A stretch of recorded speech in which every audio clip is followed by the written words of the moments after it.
Hola a todos, bienvenidos a un nuevo vídeo en mi canal de YouTube Antón GF. Soy Antón García Fernández y les hablo en esta ocasión desde Martin, en el estado de Tennessee, en los Estados Unidos de América. Y hoy tenemos un vídeo que se encuadra dentro de la serie Tintín y Hergé, pero que tiene una numeración superior al 24, lo cual significa que no nos vamos a concentrar en ninguno de los álbumes canónicos de las aventuras de Tintín, sino más bien en otros aspectos de la obra de Hergé o del universo tintinesco. Y hoy vamos a hablar de una película del año 1972 que se titula Tintín y el lago de los tiburones. Aquí tenemos el álbum de la película, en el original francés era Tintin et le lac aux requins, y esta es la traducción del álbum al español como Tintín y el lago de los tiburones.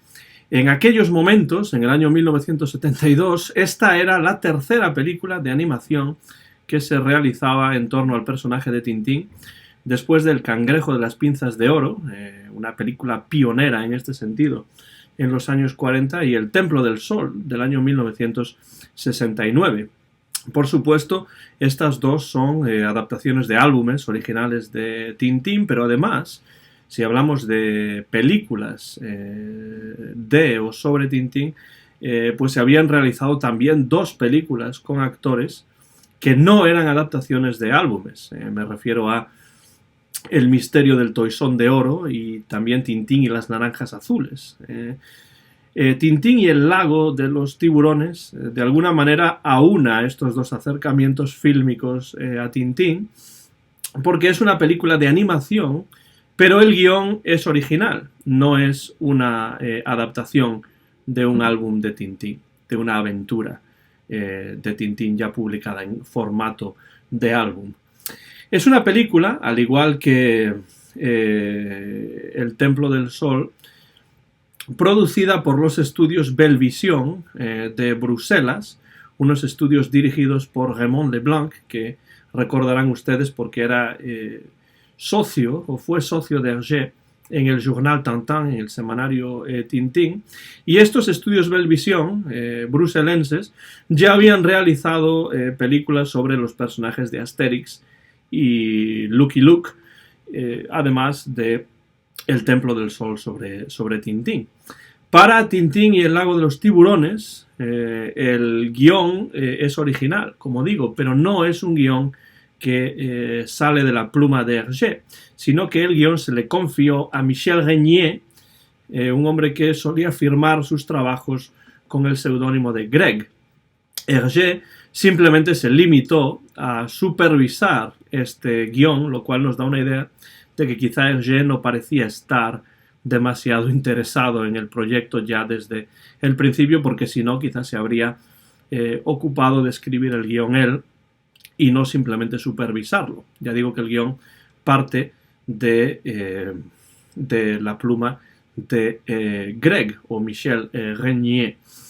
La animación a mí me parece un elemento muy positivo de esta película. Es una animación dinámica, atractiva, de una muy buena calidad para la época de la que estamos hablando, es decir, principios de los años 70. El problema precisamente de esta película me parece a mí que no es tanto la animación como la trama, quizá precisamente porque no es una trama original de Hergé.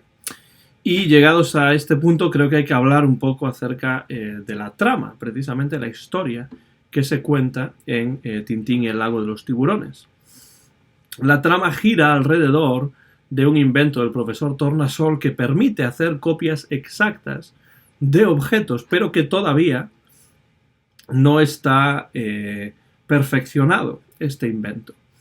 Rastapopoulos, el gran villano, némesis de Tintín, ha oído hablar de este invento y quiere hacerse con él, por supuesto para fines delictivos, y se instala para ello en una guarida secreta en el fondo del lago Flechizaf, un lago que está en el país imaginario de Sildavia, donde Tornasol está viviendo y llevando a cabo sus experimentos. Lo primero que nos preguntamos con esta trama es por qué está Tornasol en Sildavia. Es quizá una referencia al lugar desde el que se fraguó el viaje de Tintín y compañía a la Luna. En referencia a esta trama original de Greg, el propio Greg explicó en una ocasión que el punto de partida de la historia se encontraba en la realidad contemporánea de finales de los años 60 y principios de los años 70. Y en relación a esto dijo el propio Michel Renier Greg: en aquella época, pueblos enteros se sumergieron en agua sin destruirse para la construcción de embalses. Había algo fantasmal en esos pueblos cubiertos de agua, donde todo se quedó como estaba, incluso las señales de tráfico de las carreteras. Todo el mundo parecía verlo como algo normal, pero a mí me fascinaba. Entonces, ese es el punto de partida que Greg utiliza para la creación de la trama de Tintín y el lago de los tiburones. Pero el problema es que a la trama le falta ese dinamismo que es marca de la casa de Hergé. Es una trama en cierto sentido muy previsible. El humor en muchos casos resulta un tanto forzado.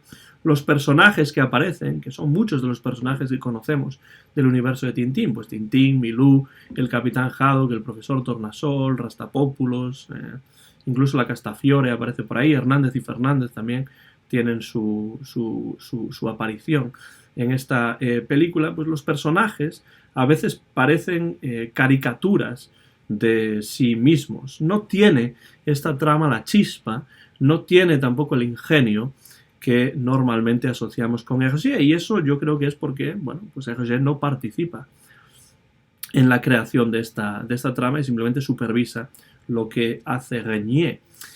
Es un guión original, como ya hemos dicho en más de una ocasión, pero es en realidad un pastiche de elementos tomados de álbumes precedentes de Tintín.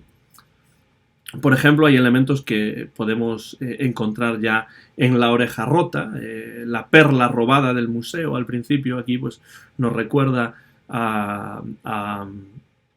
bueno, al tesoro que se encuentra, o al diamante que se encuentra dentro del fetiche Arumbaya en La oreja rota. También hay algunos elementos de Objetivo la Luna, como hemos dicho, la ambientación en Sildavia, el proyecto científico de Tornasol en Sildavia, que en este caso no es un viaje a la Luna, sino que es pues la creación de una máquina que permite hacer copias o réplicas exactas de objetos. También hay algunos elementos tomados del tesoro Rackham el Rojo, por ejemplo, muy claramente el submarino en forma de tiburón inventado por Tornasol. Y por no hablar, como han mencionado algunos críticos ya, de ese álbum de Jo, Sete y Yoko, que son otros personajes de Hergé a los que en algún momento dedicaré algún vídeo en el futuro. Hay un álbum de Jo, Sete y Yoko que se llama El Manitoba no contesta, Le Manitoba ne répond plus, en el que un científico loco encarcela a los protagonistas, a Jo, a Sete y a Yoko, en una ciudad submarina. De hecho, hablando de Jo, Sete y Yoko, algunos críticos ven a estos dos personajes, a Jo y Sete, en los dos niños, Nico y Nuchka, que aparecen en Tintín y el lago de los tiburones, y no me parece tampoco nada descabellado. Lo que sí falta es un mono para tener también a Yoko, que por supuesto no aparece de ninguna manera en Tintín y el lago de los tiburones. La trama, por tanto, y este es uno de los problemas, es más bien un sucedáneo de las tramas de Hergé que asociamos a las aventuras de Tintín. Pero la verdad es que desde un punto de vista cinematográfico y de animación, la película, en mi opinión, vale la pena. De hecho, en Bélgica tuvo un importante éxito de taquilla en su momento, en el momento en el que salió, aunque lo cierto es que ahora es una película que está bastante olvidada y de la que en general no se habla demasiado. En su momento, es curioso, lo dice aquí en la parte interior del libro, en su momento esta película recibió el Pelayo de Oro al mejor largometraje en el 11º certamen de cine infantil de Gijón, en el norte de España. Pero, como digo, hoy en día es una película que está bastante olvidada y de la que tampoco se habla demasiado. El álbum, eso sí, en formato libro, que aquí tengo en la mano, ya no me parece tan interesante como la película. Creo que no está a la altura de la película. Yo, de hecho, no lo considero uno de los álbumes canónicos de Tintín, aunque suela aparecer en las contraportadas como si fuese uno de los álbumes canónicos. Aquí vemos, por ejemplo, pues casi todos los álbumes de Tintín. Falta Tintín, el país de los soviets, y Tintín y el arte alfa. Y aquí aparece, después de Vuelo 714 para Sydney, pues tenemos Tintín, el lago de los tiburones, como si fuese uno de los álbumes canónicos. Supongo que habrá gente que lo considera uno de los álbumes canónicos de Tintín, pero la verdad es que yo no. ¿Cuál es el problema con este álbum? Pues hay varios problemas que vamos a pasar a analizar. Hay que decir que Casterman lo publicó en el año 1973 y que un año después, en 1974, salió la traducción española. Se ha traducido a muchas de las lenguas en las que se han publicado los demás álbumes de Tintín, pero no a todas las lenguas. Bueno, esto ocurre con muchos de los álbumes de Tintín que no se han traducido todos a todas las lenguas, evidentemente. Pero Tintín, el lago de los tiburones, sí que se puede encontrar en varias lenguas, aunque no en todas las que, a las que se ha traducido Tintín.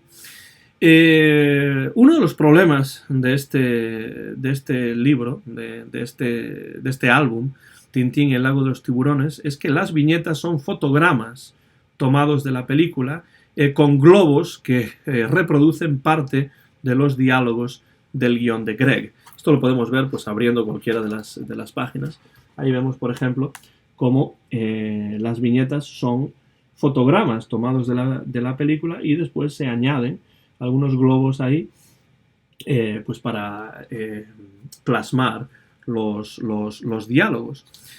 Pero visualmente los fotogramas dejan mucho que desear. Esto se puede ver ya incluso en la portada. Los escenarios aparecen borrosos, como si fuesen meros accesorios de los personajes, y los personajes sí que aparecen bien delineados. Esto se puede ver, a ver si lo acerco aquí, lo podemos ver en la propia portada, donde ahí vemos a Nico y a Nuchka y a Tintín y a Milú corriendo, y a ellos cuatro sí que se les puede ver bien, a los cuatro personajes, pero el escenario aparece difuminado, borroso, y esto pasa pues en el resto de las viñetas del libro. Algunos de los elementos de la acción que Hergé habría transmitido mediante dibujos en un álbum normal de Tintín se presentan aquí a través de textos narrativos incluidos en las viñetas. Si uno examina los diferentes álbumes de las aventuras de Tintín, verá que Hergé muy pocas veces utiliza textos narrativos en sus viñetas, más allá de pues algún texto que diga más tarde o a la mañana siguiente, y de hecho cada vez menos. Eso en los primeros álbumes de Tintín, pero a medida que va pasando, a medida que va avanzando la serie, cada vez tenemos incluso menos de esos. Y aquí, en cambio, hay muchos o varios textos narrativos que, llegados a este punto ya, a principios de los 70, pues Hergé prácticamente no utilizaba. Esto es así porque lo que aquí tenemos es la adaptación a cómic basada en fotogramas de una película, pues de un guión cinematográfico. Hergé prefería en muchas ocasiones transmitir cierta información sobre la trama, no a través de textos, sino a través de imágenes.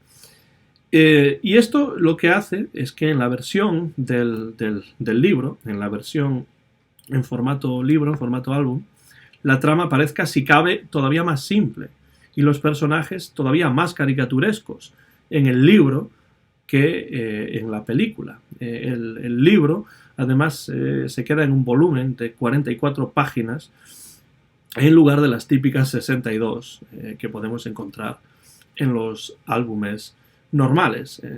Por tanto, a mí me parece que si comparamos el álbum con la película, pues la película creo que tiene una calidad mayor, tiene un interés mayor que este álbum, que por supuesto yo tengo en mi colección, como todo tintinófilo debe tener, pese a sus errores. Pero en definitiva, yo creo que fue un error que Hergé permitiese la publicación de este álbum de la película, porque no le hace ningún favor, a la película, y yo creo que con el film pues ya llegaba. Esta es también la opinión de Benoit Peters en este libro que tengo aquí, que voy a enseñar, que es Hergé, fils de Tintin, o Hergé, hijo de Tintín, un libro magnífico, cuya lectura recomiendo porque yo siempre vuelvo a este libro. Benoit Peters es uno de los críticos y uno de los estudiosos de Hergé que más saben sobre Tintín y sobre el dibujante belga. Y dice, en la página 526 de este libro, Hergé, fils de Tintin, yo lo he traducido, resulta muy sorprendente que Hergé, que rechazaba enérgicamente que se publicasen nuevos álbumes de Tintín después de su muerte, haya permitido a su propio editor comercializar durante tantos años una obra tan mediocre. Yo estoy de acuerdo. No creo que la película sea necesariamente mediocre, pero el álbum, desde luego, sí que me lo parece. En este mismo libro, en Hergé, fils de Tintin, o Hergé, hijo de Tintín, el propio Peters menciona otras cosas en referencia a Tintín y el lago de los tiburones. Una de ellas es que existe una versión más aceptable de esta historia dibujada por Bob de Moor y que solo se publicó en la prensa. Que yo sepa, esta versión de Tintín y el lago de los tiburones ilustrada por Bob de Moor no llegó a publicarse nunca en formato libro, aunque sí he visto algunas de las planchas en internet y la verdad es que me satisfacen más, pican mucho más mi curiosidad que esta versión en formato álbum con fotogramas de la película de Tintín y el lago de los tiburones. También dice Peters que Hergé consideró esta película, al igual que anteriormente El Templo del Sol, una decepción. Y tengo que estar de acuerdo con Hergé, pero para mí es mucho más una decepción el libro que la película. Creo que la película se deja ver, tiene su interés para los tintinófilos y bueno, no es una película tampoco demasiado fácil de encontrar, pero sí es cierto que se puede ver, al menos en el momento en el que estoy grabando este vídeo, en el mes de febrero del año 2020, pues se puede acceder a ella a través de YouTube, aunque esto por supuesto en el futuro puede cambiar. Llegamos por ahora al final de este vídeo en el que hemos analizado la película Tintín y el lago de los tiburones. Aquí tengo en mi mano la versión en álbum, película que se produjo en el año 1972 y que corrió a cargo de los estudios belgas Belle Vision. Terminamos así. Muchas gracias como siempre por la atención. Soy Antón García Fernández, les hablo desde Martin, en el estado de Tennessee, en los Estados Unidos de América, donde se grabó este vídeo. Mío es el copyright del vídeo, año 2020, grabado en febrero de este año 2020. Muchas gracias por la atención y seguimos en contacto a través de este canal de YouTube Antón GF y dentro de esta serie de vídeos que continúa aquí en el canal Tintín y Hergé. Hasta la próxima, sigamos leyendo a Tintín y sigamos interesándonos por la obra del gran Georges Remy Hergé.